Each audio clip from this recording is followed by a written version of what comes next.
अभिनेता सुशांत सिंग राजपूत याची माजी मॅनेजर दिशा सालियन मृत्यू प्रकरणी न्यायालयात सुनावणी सुरू आहे। आता या प्रकरणी मोठी अपडेट समोर आली आहे। न्यायालयाने दिशा सालियन मृत्यू प्रकरणाची सुनावणी पुढे ढकलली आहे। दिशा सालियनच्या मृत्यू प्रकरणी महाराष्ट्रातील उच्च न्यायालयाने महत्त्वाची भूमिका स्पष्ट केली आहे। वैद्यकीय व न्यायवैद्यक अहवालाशिवाय कोणताही आदेश देता येणार नाही असं न्यायालयाने सांगितलं आहे। प्रकरणातील पुरावे नव्याने न्यायवैद्यक तपासणीसाठी पाठवले असून त्याचा अहवाल अद्याप प्राप्त झालेला नाही।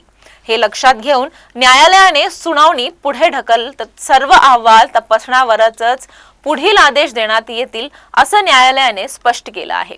रिपोर्टानुसार दिशा सालियन हिचे वडील सतीश सालियन यांनी याचिका दाखल करून गंभीर आरोप केले आहे।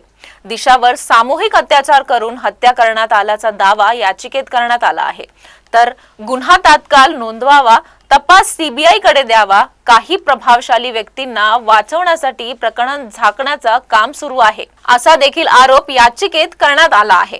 खंडपीठ न्यायमूर्ती अजय गडकरी व न्यायमूर्ती रणजित सिंग भोसले यांनी सांगितल्यानुसार याचिकेवरील प्राथमिक मत तयार करण्यासाठीही आम्हाला सर्व वैद्यकीय अहवाल पाहणं आवश्यक आहे।